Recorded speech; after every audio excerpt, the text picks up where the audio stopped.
Will this ever end? I swear this is either part 5 or 6 of my Scream 7 thoughts and impressions.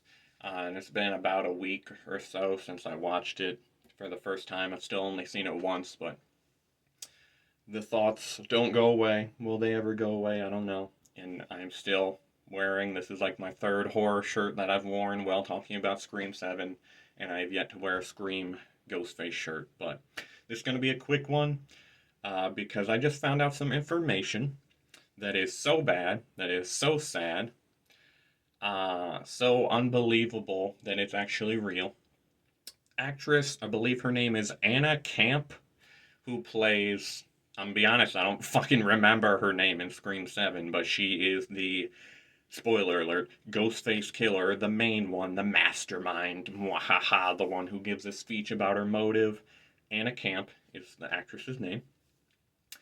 I just watched an interview of her where she talked about the behind the scenes of Scream 7. And oh my gosh, I could not believe what I was hearing and what I was watching. She said that she literally had to have conversations with the, you know, writers, the directors, the higher ups in the Scream 7 behind the scenes. She had to tell them, hey, I think we need to put in another scene of my character before the reveal is Ghostface because there's like one scene and I feel like that's not really enough for people to grab onto. I feel like we really need to put another scene in there. Like she had to be persistent with the people, the filmmakers, whoever the fuck, the editors, I don't know who does shit with the movies. But not only that, she said there was so little in the script for her that she had to come up with like the whole motive, her whole backstory, like everything about her abusive husband and why, she was a mega fan of Sydney, was she in love with her? All of that shit. Anna Camp, the actress playing Ghostface, not writer, she didn't write the movie. She didn't write the script. She wasn't even a producer, I don't think. The actress who you hired to portray the character had to come up with the story on her own for the movie. She had to come up with that because there wasn't a story or a motive or anything given. People say I'm animated. Can you blame me right now? Is that even how does that happen? Has that ever happened like ever? Like people, ad lib or they improv or whatever. They add little things here and there or they, give their characters a little quirk, some extra personality, some zest to come up with the whole fucking story, bro? To come up with the whole fucking story? Like that's my biggest complaint with the film is not just the fact that Stu wasn't really alive, because like I said, yes, that's all I wanted in this movie. But the movie, up until the killer reveal and the motives given, was a good movie. But it completely falls apart and makes zero sense and turns into absolute garbage when the reveal and the motives are given. And that's not just me talking, I think almost everyone who saw Scream 7 agrees that, like, the killers are the worst killers ever. It's the worst killer reveal. The motive's the worst motive ever. Because the other two guys, there's three ghost faces in this movie. Only Anna Camp's character gets the opportunity to like give a monologue or a reasoning or a motivation. The other two, it's like nothing, literally nothing. And bro, she didn't even have one. Like I don't. What was in the script? Was it just like, yeah, take off the mask and be like, ha ha ha, I'm Ghostface and I'm gonna kill you now? Like, tell me if I'm wrong. Has this ever happened in like any movie ever where an actor or actress was hired to simply play a role and had like nothing to work with to where they had to come up with the the story, the motive, the script, whatever. And not only that, but she said she had to be adamant, like several times, talk to the people in charge and be like, I know this isn't my job. I know I'm just an actress, but like I really feel like we could benefit from putting another scene in there. Like, is one scene really enough? Like you see one scene of me and then the mask comes off and I'm Ghostface. Like, don't you know? Billy and Stu were two of the main characters. That's how it is for every fucking movie. Oh, I'm gonna have a panic attack over this. I'm so unbelievably baffled. And when I watched that interview, I was so shocked and felt so bad because I would never blame an actor, right? I'm sure a lot of people, uh, when Scream 7 came out, were probably like, oh, I hated her as Ghostface, so I'm gonna like send her hate and shit like that. That's not me at all, bro. Like, I would never shit on an actor because I disliked their character or motivations or whatever. I'm sure she got a lot of that. But what I'm saying is, like, after just seeing her in the movie, I wasn't really like, oh man, this actress, she killed it. She did so good. But now I feel like I owe her an apology or something, knowing that, I hated her character in the movie and I hated the killer reveal, but knowing that she did so much to try to make it better, to prevent it from sucking. And it still wasn't enough. I'm like, bro, like, all of us, all the fans are like, bro, we only saw like two scenes with this character. To think it was gonna be one originally? To think it was gonna be. And again, you see me getting all worked up, you know, and you're like, over a movie, bro. To quote Mindy from Scream 5, it's not just a movie, okay? For some people, it's the most important thing in the whole world. So, so that's all I really had to say about the whole Anna Camp thing. Um, Scream 8 just got announced. Yep, whoop-de-doo, I can't fucking wait. And who's directing it? Not Kevin Williamson, I tell you that much. Not that I even care that it would be him or not him, because look at Scream 7, no offense, kind of offense. It is some dynamic duo, two sisters, who have directed nothing. Nothing that I know. They have 5 things on their IMDb, and I think it's mostly TV shows, so I'm like, cool, cool. Yeah, that gives me hope. That gives me hope. This Scream 8, like, yeah, it's gonna be the one to save the franchise, the one that's directed by two sisters who have directed 5 things. I know I'm an asshole. I'm an asshole. Um, I'm not denying that. But man, I I'm so done. I am so done. Literally, movies are supposed to be an escape, right? It's supposed to be, oh man, I had a shitty day. I'm gonna be distracted. I'm gonna just get immersed into this world, this fictional world. I'm gonna be so invested with everything. I'm gonna forget about my stress. Ah, I'm invested in this movie. I'm distracted.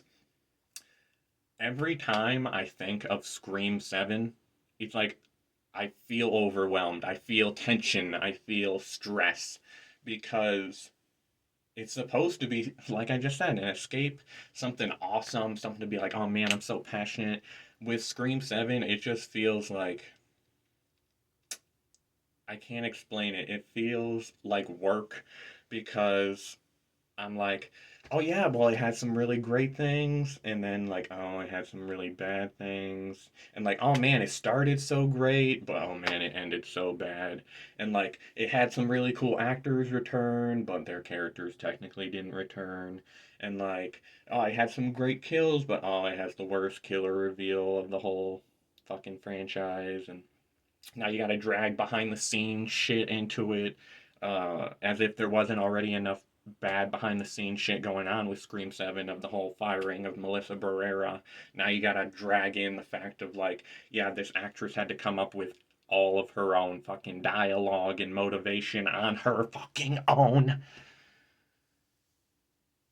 I don't know, man. I watched a lot of reviews. I watched a lot of people talk about Scream 7, all their different thoughts and opinions, trying to see, like, am I the only one who feels this way? Um, yeah, I can't say I've seen anyone praise the reveal or the motivation. Like, I've seen people defend the shit out of the movie, but everyone agrees, like, yeah, that ending, that reveal, that killer. Man. And then a big thing I've seen, and I totally agree, is like, why couldn't you just bring Stu back? And I kind of went all over this tangent in my previous videos, but it's like, you have the character, you bring back the famous actor who portrayed the famous character after all these years, and you give like a great logical explanation of like he was in this insane asylum and he had amnesia, so he didn't remember. Like you write in a good reasoning and stuff, just to be like psych, and the killer is random lady number 3. And yeah, I'm just this is my favorite slasher franchise ever. It's like my second favorite horror franchise in general. It's Blair Witch Project, Paranormal Activity, Scream, and Saw. And like Scream is what got me into slashers, and it breaks my heart, honestly, to now be one of the people who are like, just let it fucking die, man. Just like let it. You can give it its rest. Scream 6 should have been it. You brought back 5. You wanted to do this whole legacy sequel, pay respect to Wes Craven. I didn't like that movie. A lot of people did, though. It meant a lot to a lot of people. You did Scream 6, which was for like the mega, mega, mega fans who, notice every little Easter egg and detail and reference. And that ended on a great note, kind of like this ambiguous, like, is Sam evil? Is she good? But she like puts down the mask, implying like she's not gonna become Ghostface. And feel like that, especially looking now at Scream 7, would have been such a great note to end the franchise on. But now you got Scream 7, which another thing with this whole Stu situation is that everything that comes before the killer reveal pretty much no longer makes sense once the killer is revealed. Like they burn down Stu's house in the opening scene, and then when the reveal is this random lady that's kind of obsessed with Sydney, she's the killer. You're like, why did she travel like halfway across the world to burn down the house that she's never had anything to do with at all?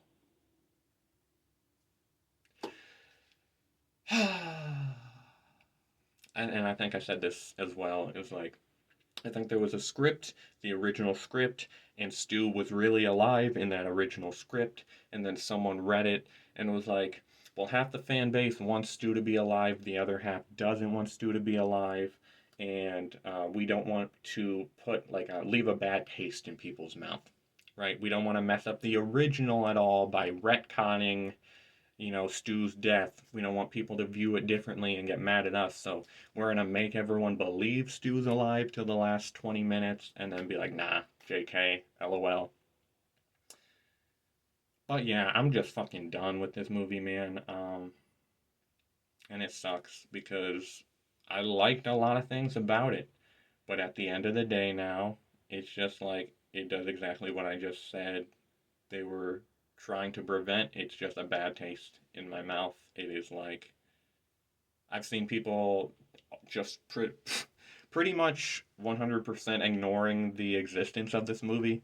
Like someone posted a bunch of pictures of Scream 1 through 6, and they were like, oh man, I'm so glad there's only 6 Scream movies. Jeremy Johns, who was one of the first YouTube movie reviewers I watched, his review was harsh for Scream 7, but I can't blame him. And he does a rating where it's like, would he buy it on Blu-ray? Does he recommend seeing it in the theaters? Is he gonna forget it after 2 days? And the last rating is dog shit. And he said Scream 7 was dog shit. And he mentioned like with certain franchises, like Halloween, there's usually one or two movies in the big franchise that you might skip. And he mentioned like, yeah, Scream 7 is that.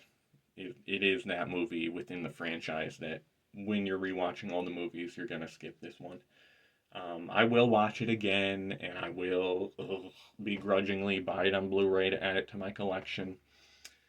It sucks more than anything to have a movie that's like I was so enjoying it. Oh my gosh, the aesthetic, the small town, the kills are really great. Oh my gosh, McKenna Grace is in this movie for 5 minutes. Oh my gosh, Gail and Sydney back together again for the 100th time, and then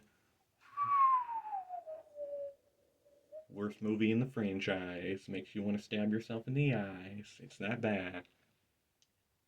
But yeah, I really just wanted to make this video to point out, oh my gosh, that thing with Anna Camp. She had to write her own dialogue. She had to come up with her own motive. How does that even happen? How is that even allowed? But then also just to say, I'm so done, man. Scream 7, like every time. Like honestly, I have my Ghostface shirt, and the other night I was gonna put it on, and it's like I didn't put it on because I automatically am thinking about Scream 7, and like I said, that's like causing me physical stress where I'm like, I don't want to think about that movie anymore because it's just like what I keep doing is like all good, all bad, all good, all bad. And it's like it's stressful. It's stressful. I feel like I have to defend the good things. I have to point out certain things that are really bad and unforgivable. It feels like work. It feels like work when a movie should just be entertaining or like, oh my gosh, I'm loving this, the greatest thing in the world, or fun, or even, so bad it's good, where it's like, this is so cheesy, but I'm loving it. This is so silly, but it's great still. This movie is just like, I don't know, man. I don't know. It's not good. Um, how you feel this bad, I don't know, but hey, Scream 8 is coming. Aren't you excited? Aren't you excited? Scream 8. Scream 8. Scream 8. It's probably gonna have Sydney. It's probably gonna have Gail. They're gonna say something witty. They're gonna get a call from Ghostface and call him a fucker. And I got a gun, Ghostface, and I'm witty. I'm the final girl. Tatum's probably gonna go to college. We're gonna do that story again. You see this? Like, you see the look on my face and like my body language right now. This is talking about a franchise, which is my second favorite franchise in the world. I have Scream and Ghostface memorabilia all over my fucking room, and yet I am talking about one of the movies like someone has a gun to my head.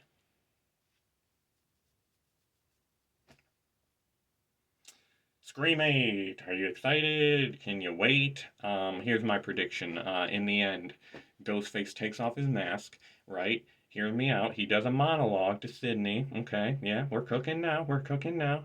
And then I'm thinking we do a big twist where Sydney shoots the Ghostfaces in the head, right? That way we know they're really dead. And then, yeah, all the Ghostfaces are dead. And then maybe we have like an ambulance come and like pick her up, or like Gail and her significant others. Like, I'm thinking we do something different. So, like, yeah, we do something like that. Like, all the ghost faces gotta get killed. None of them can survive, you know. Oh, also, important thing, we gotta make sure that all the ghost faces are characters that we just introduced and see for like maybe two scenes. Because, like, I would say one, but like, I don't know. I'm so done. I am so. This movie has beaten me. This movie has drained me. This movie has left me looking like this. So, who fucking knows if I will make another Scream 7 thoughts and discussion review video thing. Um, it just came on streaming. You can rent it for like $20.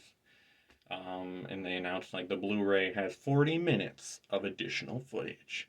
And I saw that and I was like, okay, maybe they can redeem themselves. Like, yeah, it's gonna be weird to be like, you gotta watch the extra footage on the Blu-ray, but if you do that, it's really good. But then I read, like, there was titles or descriptions for like all the deleted scenes, and it's just like Chad and Mindy talk, Tatum and Sydney talk, Tatum and her boyfriend fight. Like, it was nothing.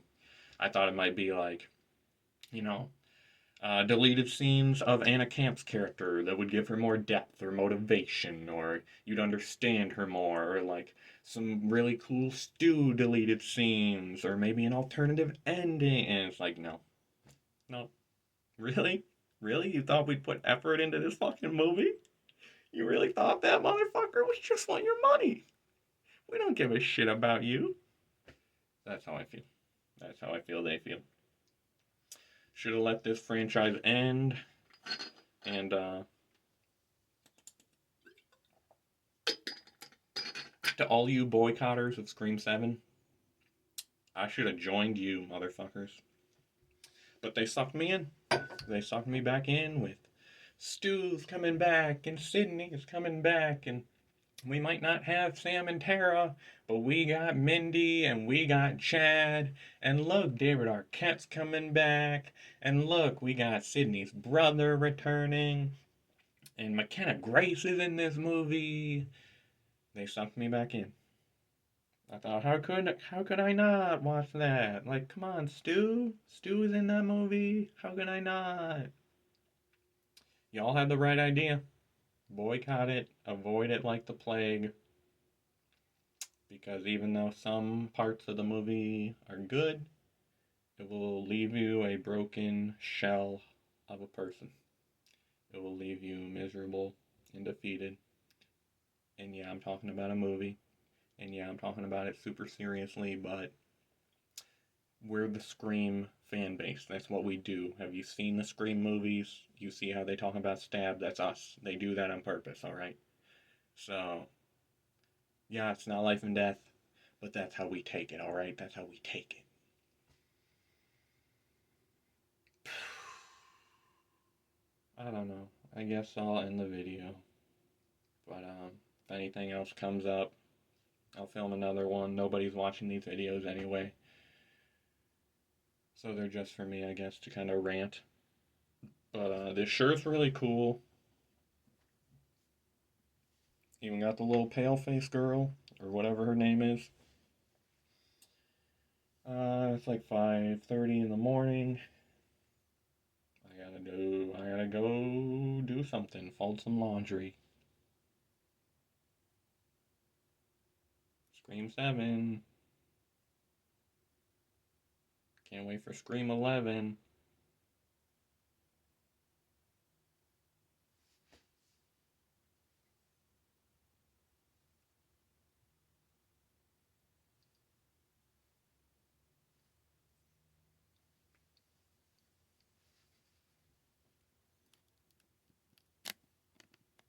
Stop making Scream movies, at least for like another decade. You can try to bring it back after that. But just do something different, bro. Have a whole new cast of characters, no legacy characters. Do a new storyline, an original storyline. Stop doing the same fucking shit over and over again, please. Please. They're not gonna listen. They only care about your money. They only care about your money. They only care about you. I'm not actually crying, but I might.